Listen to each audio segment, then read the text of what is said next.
Michael, Kobbie Mainoo said afterwards that he loves playing for you.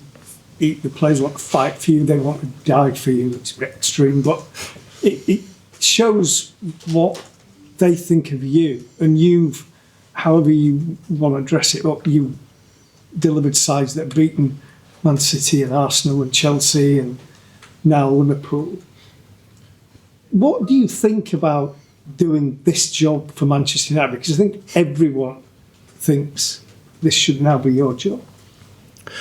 Yeah, maybe. I think that's one of the biggest things for me is that trying to get the best out of people, you know, and helping players and giving them the opportunity to go and perform and do what they're good at, really. And there's that side, and then there's obviously being part of it today and seeing this place alive and bouncing at the end is a real joy and a kind of pleasure to be in the position, you know. So I think as a group of players, you need a lot of credit for the run that put them together and the coaching staff as well, especially for the lot of work that goes on. I'm sat here answering questions, but there's a lot of good work that goes on beyond me. So. And the pleasing thing about the spirit and the togetherness of the group, I think, to see that camaraderie and looking after each other, and it was tested obviously at 2-2, and seeing them moments where they're really sticking in and fighting for each other is that's what we want, you know. We want a team to be proud of, and the boys have certainly given us that. Andy, what is it about this team or this performance that impresses you that maybe people don't always see and appreciate? There was a lot today to be happy with, really, and like you said, to be proud of. I think we were we thought players available wise that they would try and overload the midfield, and it was going to be a big challenge for us to try and closing the space through the middle of the pitch. We got some really dangerous forwards, but we're asking them to do a lot of work without the ball as well, and that's part of being a good team.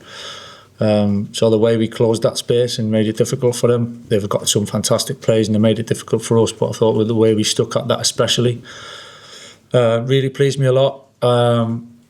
I have to say the way the supporters got behind us after the 2 goals, it's easy after that point to get frustrated, to go the other way a little bit, and I thought that again, spirit and your character shows when it's a little bit of a challenging time. So I think to feel like we've kind of built that and we're in a position where we'll all stick together has really pleased me a lot. And it was just 2 mistakes, you know. Ahmad and Senna have both been immense for us and offered so much within the group and the team and to put us in this position. So that building on to the end of the game and the way that we stuck at it, bounced back, finished well, players come off the bench and making a difference, I thought it's probably that spirit and togetherness for everybody that satisfies me the most, really. Darren? Hi, Michael. You mentioned a lot there about what you've built and that spirit and togetherness and getting the fans on side over the last 4 months. And 10 wins in 14 games. Do you kind of feel like you've earned the right to build on that and take that into next season? Because, I mean, it's been perfect, really, what you've got over the last 4 months. No, it's been a good run, I think. You know, we've obviously beat some very, very good teams, and it's been challenging. You know, sometimes we won it in some ways, sometimes we've got to win it in other ways. But yeah, listen, I love doing what I'm doing. You know, it's a great position for me to be in. It feels pretty natural, if I'm totally honest. I'm not being blasé because it's a difficult role, but it feels that I've been here a long time in different times, on and off. But I kind of understand what it brings, and to be sat in this position is a good position to be. James? Just following on from that, Mike, will you be disappointed now if you don't get this job? We'll have to wait and see, you know. All we can do, I think, when we came in, I think Champions League, to be honest, was a little bit in a distance, and we wanted to try and get back into Europe. So to be where we are, the one the players have put together with 3 games to spare is a good achievement. I see it as just being a step, though, you know. We're not over celebrating it, but whatever's going to happen is going to happen. You know, I can always do my best for the club and for the players, especially, and try and help them as best as we can, and then see what happens after that. Rob? I know you said a couple of times you don't want to over-celebrate, qualify for the Champions League, but just see it in practical terms. When you're looking at making that next step, does it make that easier? I don't know, maybe you've got more money to spend in the summer, maybe you can attract better players. Is that how you're looking at it? No, it's a huge step. Don't get me wrong. For so many reasons, it is. I'm not underplaying. It's a big step.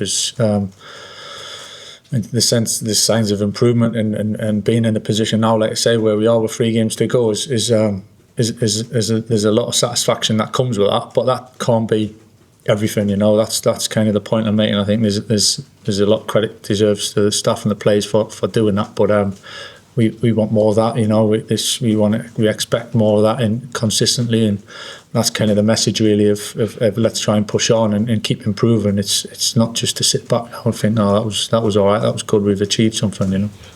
Paul and then Samuel.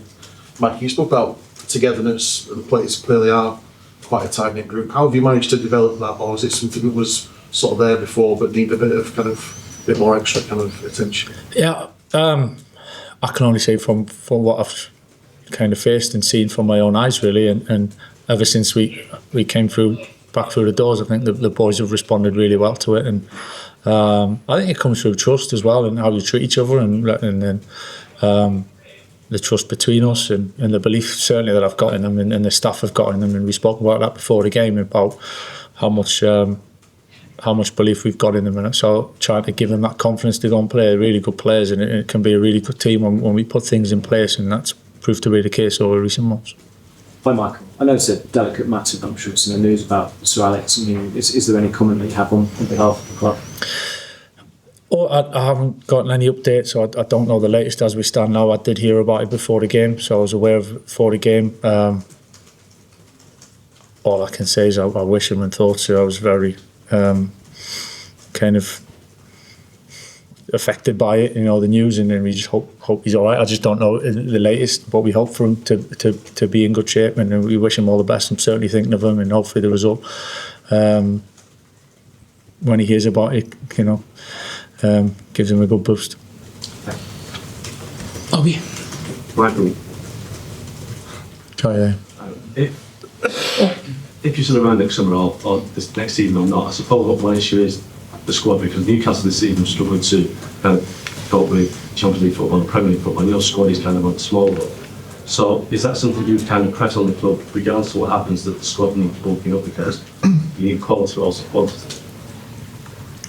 That's obviously the next challenge, you know, of being in a position where there's more games. It's been a bit frustrating at certain points because we've had big gaps between games, so that's certain. There's a positive and a negative to that, but certainly the balance of the squad, what it looks like, strength, depth, that's part of the conversations of. Anyway, like I said, when I came in, it wasn't. I wasn't never going to make decisions just to get to the end of the season. It was always what for the benefit of the whole football club moving forward. So we're definitely well aware of what that should and could look like and where we want to try and get to. Last question for Critch. Hi Michael, just on Bruno and his performance today, I know you said all that you can say about him in the past few weeks, but came close to getting that assist record. I'm just curious about the reasoning behind the sub at the end, because it's pretty rare to see him come off the ball.